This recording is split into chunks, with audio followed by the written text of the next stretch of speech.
बच्चों welcome to the Sharda विद्यापीठ। तो आज हम बात करने जा रहे हैं जेई मेंस। तो जेई मेन में देखिए ज्वाइंट एंट्रेंस एग्जाम के बारे में बात करने जा रहे हैं। ये एग्जाम होता है नॉन मेडिकल स्टूडेंट के लिए और बहुत कम बच्चों को ये पता है कि इसमें भी दो एग्जाम होते हैं। जरूरी नहीं कि आपका इंटरेस्ट बीई और बीटेक में ही हो, आपका इंटरेस्ट हो सकता है बी आर्किटेक्ट में भी, बी प्लानिंग में भी। इसमें बहुत कम बच्चों को ये पता है कि इसमें आर्किटेक्ट के लिए अलग से एग्जाम होता है, प्लानिंग के लिए अलग से एग्जाम होता है। चलिए डिस्कस कर लेते हैं। पहला, ये दो फेज में एंट्रेंस होगा। एक फेज होता है मेंस वाला और एक होता है एडवांस का। तो मेंस में क्या होता है कि मेंस में पेपर 1 की अगर मैं बात करूं, अगर बैचलर इन इंजीनियरिंग और बैचलर इन टेक्नोलॉजी में अगर आपने एडमिशन लेना है तो उसके लिए आपको पेपर 1 देना पड़ेगा, ठीक है ना, जो जेईई मेन का एग्जाम है। और अगर आपको आपका इंटरेस्ट अगर आर्किटेक्ट में और प्लानिंग में, तो आपके लिए क्या आएगा, बी आर्किटेक्ट और बी प्लानिंग वाला एग्जाम। फिर क्या होता है कि जो जेईई मेन का एग्जाम 18 to 20 18 से 20 लाख के करीब बच्चे हर साल जेईई मेन का एग्जाम देते हैं। और उसमें से फर्स्ट कितने, उसमें से 2,50,000 स्टूडेंट ऑल ओवर इंडिया, ठीक है ना। तो AIR rank, all India rank वाले कितने, 2,50,000 स्टूडेंट वो सिलेक्ट होते हैं अपने फेज 2 के लिए, जिसको हम लोग क्या बोलते हैं, जेईई एडवांस, ठीक है। अच्छा जी, तो इसमें ये आपको लग गया पता कि जेईई मेन में एक पेपर बीटेक इनके लिए अलग से पेपर होता है, आर्किटेक्ट के लिए अलग से होता है, प्लानिंग के लिए अलग से होता है। उसके बाद जो सिलेक्शन होती है जेईई एडवांस के लिए वो कितने की होती है, 2,50,000 स्टूडेंट। नेक्स्ट में देखिए, अब जेईई मेन का जो एग्जाम होता है बी और बीटेक के लिए जो एग्जाम होता है, उसमें टोटल नंबर ऑफ क्वेश्चन कितने आते हैं, तो उसमें टोटल नंबर ऑफ क्वेश्चन आते हैं जी 75 क्वेश्चन। 75 क्वेश्चन टोटल आते हैं। और फिजिक्स में भी ये सेक्शन वाइज आएगा। देखो 20 होंगे एमसीक्यू टाइप और 5 क्वेश्चन आएंगे न्यूमेरिकल बेस्ड क्वेश्चन। फिर दूसरे वाले में 20 आएंगे सेक्शन ए के एमसीक्यू टाइप, और इसमें भी कितने आएंगे, 5 आएंगे न्यूमेरिकल बेस्ड। और मैथमेटिक्स में भी 20 आएंगे आपको, टोटल क्वेश्चन 25 और 20 आपको आएंगे एमसीक्यू और 5 आएंगे न्यूमेरिकल वैल्यू बेस्ड। इसमें आपको वैल्यू पुट करनी पड़ती है, इसमें आपको ऑप्शन नहीं मिलते। तो टोटल कुल मिला के 75 क्वेश्चन। और इस एग्जाम से आपने डरना नहीं, क्योंकि एग्जाम इजी होता है, ऐसा कोई टफ नहीं है। हर एक एग्जाम में इसमें से 10 क्वेश्चन बिल्कुल इजी होते हैं, जो आप अगर आपने बोर्ड का पढ़ा हुआ तब भी आपको क्या कर सकते हो, एग्जाम जितने भी क्वेश्चन उनको सॉल्व कर सकते हो। 10-10 क्वेश्चन तीनों के आसान होते हैं, लेकिन हाँ उसके बाद जो 15 क्वेश्चन होंगे, 15 क्वेश्चन के लिए आपको मेहनत करनी पड़ेगी, 1 साल 2 साल का आपको ड्रॉप लेना पड़ेगा, ठीक है। नेक्स्ट देखिए एग्जाम पैटर्न क्या रहेगा। एग्जाम पैटर्न ये रहेगा कि टाइम ड्यूरेशन इसमें रहती है 3 आवर की। और मार्किंग स्कीम की अगर मैं बात करूं तो आपको करेक्ट आंसर के मिलेंगे 4 मार्क्स, और इसमें नेगेटिव मार्किंग होती है, नेगेटिव मार्किंग होगी -1 मार्क्स की। फिर टोटल जो मार्क्स रहते हैं, टोटल मार्क्स इसमें रहते हैं जी 300 मार्क्स का ये एग्जाम होता है। और टेस्ट मोड क्या रहेगा, टेस्ट मोड ये रहता है सीबीटी, कंप्यूटर बेस्ड पे होगा, ऑफलाइन नहीं होता ये। टाइमिंग मॉर्निंग इवनिंग से लेके ये चला रहता है ये एग्जाम, ठीक है, 3-4 शिफ्ट में एग्जाम होता रहता है। सिलेक्शन कहां पर मिलेगी, इसमें आपको मिलेगा क्या, इसमें आपको मिलेगा एनआईटीज मिलेगी, ट्रिपल आईटी, आईआईटी नहीं मिलेगी, यहां पे लिखा है ट्रिपल आईटी, ठीक है। और जीएफटीआई ये मिलेगा। और एलिजिबिलिटी जेईई एडवांस के लिए जो हायर रैंक वाले, जो मैंने बोला था 2,50,000 वाले, वो सिलेक्ट होंगे किसके लिए, जेईई एडवांस के लिए।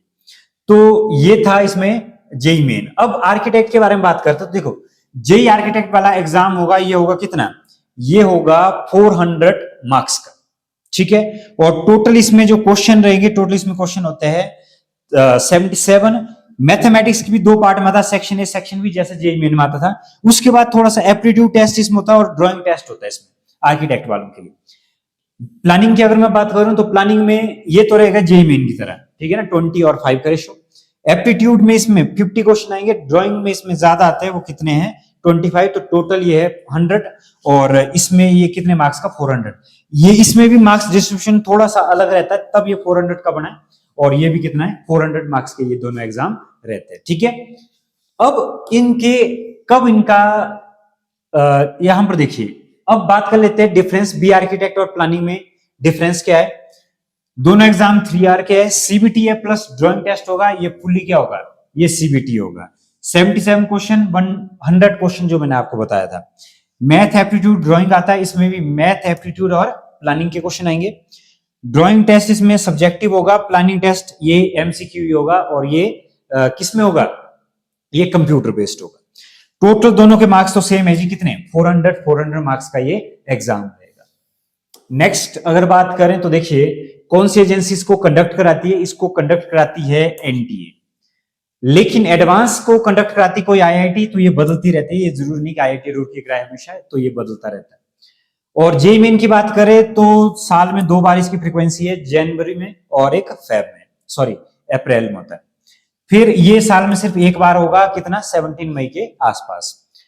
एलिजिबिलिटी +2 पीसीएम अपियरिंग में आप दे सकते हैं इसको, और इसको देने के भी 2-3 चांस होते हैं, 2-3 चांस से ज्यादा आप लोग जेईई मेन और एडवांस में अपियर नहीं हो सकते। ये टॉप 2.5 लाख जेईई मेन में जो सिलेक्ट होते हैं। पर्पस क्या है इसका, एनआईटी जो मैंने अभी बताया था कि ट्रिपल आईटी और जीएफटीआई में सिलेक्ट हो सकते हैं, लेकिन आईआईटी के लिए आपको क्या करना पड़ेगा, आपको एडवांस ही क्लियर करना पड़ेगा। तो ये आपका इसरो वाला, ठीक है ना, ये इसरो वाली एजेंसी भी कौन से टॉप रैंक वाले स्टूडेंट को ही उठाती है, और आईआईटी में भी टॉप रैंक स्टूडेंट ही जाते हैं। और अटेम्प्ट की अगर मैं बात करूं तो इसमें लिमिट होती है, ठीक है, जेईई मेन और एडवांस के एग्जाम में लिमिट होती है। ऐसा नहीं कि नीट के एग्जाम की तरह कि आप पूरी जिंदगी भर इसको दे सकते हो। नेक्स्ट देखिए, अगर बात करें टोटल आईआईटी की, तो टोटल आईआईटी है हमारे पास कितनी 23 पूरे ऑल ओवर इंडिया में, और एनआईटीज की बात करें तो वो 32 के करीब है। तो जेईई मेन के जो एप्लीकेशन फॉर्म में देखिए, जैसे मैंने आपसे कहा था कि जेईई मेन साल में 2 बार होता, तो उसमें जेईई मेन का जो सेशन है जनवरी में अगर आपने एग्जाम देना तो अक्टूबर नवंबर में फॉर्म निकल जाते हैं, तो आप और एग्जाम होगा जनवरी में, ठीक है, शिफ्ट में।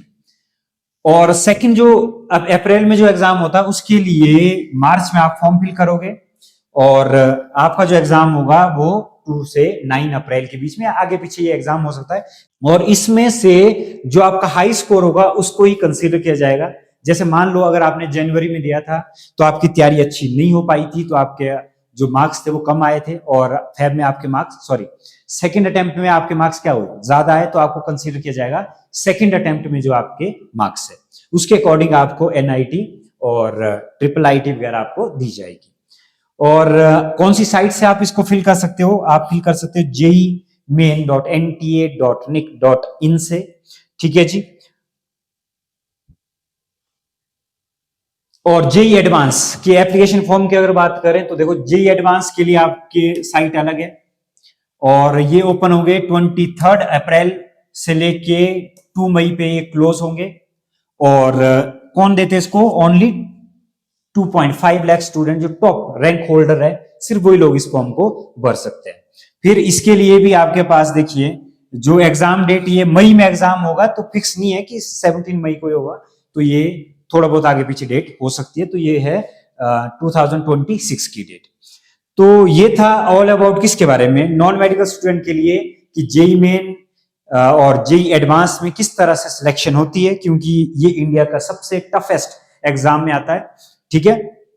तो आज की वीडियो में बस इतना ही, फिर मुलाकात होगी एक नई वीडियो के साथ, तब तक के लिए